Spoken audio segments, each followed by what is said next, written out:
সময়ের সাথে সাথে লাইফের অনেক কিছু চেঞ্জ হয় বা চেঞ্জ করে নিতেও হয়। হ্যাঁ, অনেক কিছু চেঞ্জ করে নিয়েছি। মেয়েটার পছন্দ মতো চিকেনটা রান্না করে দিলাম আজকে দুপুরে।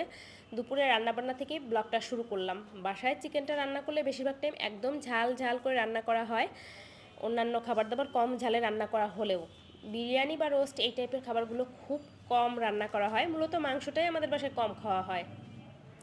তো আজকে রান্না করব যাতে মেয়েটা একদম শান্তি করে খেতে পারে। সে যেহেতু এখনও তেমন বেশি ঝাল খেতে পারে না, আমি মনে করি ওর যেহেতু একদম কম বয়স, ছোট বাচ্চা, এখন আর আহামরি ঝাল খাওয়ার দরকার নেই। সময়ের সাথে সাথে যতটুকু শিখবে অতটুকুই এনাফ। তো এইদিকে পটলটা ভেজে তুলে নিলাম, আর এখন তেলে দিয়ে দেবো পেঁয়াজ। মাংসটা ম্যারিনেট করে নিয়েছিলাম গোলমরিচ, লবণ, আদা রসুনের পেস্ট দিয়ে কিছু টাইম রেখে দিয়েছিলাম। আজকে মাংসটা রান্না করতে চেয়েছিলাম সকালে, কিন্তু ওই 9টা 9:30টার পরে আর গ্যাসটা ছিল না। তো হঠাৎ করে ওই দুপুর 12:30টার দিকে দেখলাম যে গ্যাস আছে, তো তাহলে ভাবলাম রান্নাটা করেই নেই। ভেবেছিলাম সকালে যা রান্নাবান্না করেছি ওই দিয়ে সকালে আর দুপুরে খাবো, রাত্রে রান্না করব। তো পেঁয়াজটা হালকা ব্রাউন কালার করে ভাজার পর ম্যারিনেট করা মাংসটা দিয়ে কিছু টাইম কষিয়ে নেওয়ার পর দিয়ে দিলাম জিরা গুঁড়া।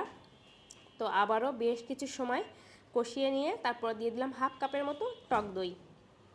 আর এইখানে আরেকটা জিনিস অ্যাড করা হয়েছিল, সেটা হলো কাজু বাদামের পেস্ট। তো খুব ভালো করে আমি কষিয়ে নিয়েছি বেশ অনেকটা সময় নিয়ে, একদম চুলার হিটটা লোতে রেখে। আর আমার কাছে সবসময় ঝাল খাবার ঝাল ভালো লাগে, মিষ্টি খাবারটা মিষ্টি ভালো লাগে। যেহেতু মাংসটা ঝাল ছাড়া তেমন বেশি ভালো লাগে না, এর জন্য আমি একদম গোটা গোটা বেশ অনেকগুলো শুকনো মরিচটা দিয়েছিলাম, দেখতেও ভালো লাগবে আর যাতে মরিচটা ম্যাশ করে খেতে পারি। দিয়ে দিয়েছিলাম বেশ অনেকটা, নামানোর আগে গোলমরিচের গুঁড়া, তারপর কাঁচামরিচ, ধনিয়া পাতা।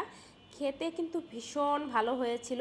এই মাংসটা মূলত ভাত থেকে রুটি পরোটা দিয়ে মনে হয় বেশি ভালো লাগতো। আমরা তো ভাত দিয়ে খেয়েছিলাম, বেশ ভালোই লেগেছে। তো করা হয়েছিল ঢ্যাঁড়স ভাজি, সকালে ডাল করা হয়েছিল, আর দুপুরে করে নিলাম হলো পটল ভাজি সাথে মাংস। কালারটা কিন্তু বেশ ভালো হয়েছিল, যার জন্য রান্না করেছি সে ঠিকঠাক মতো খেতে পেরেছে, এটাই যথেষ্ট। এই তো এখন আমরা দুপুরের খাওয়া দাওয়া করে নেবো, আর ব্লগটাও এই পর্যন্তই। নতুন ব্লগে দেখা হবে। সবাই খুব খুব ভালো থাকবেন। Tata, bye bye.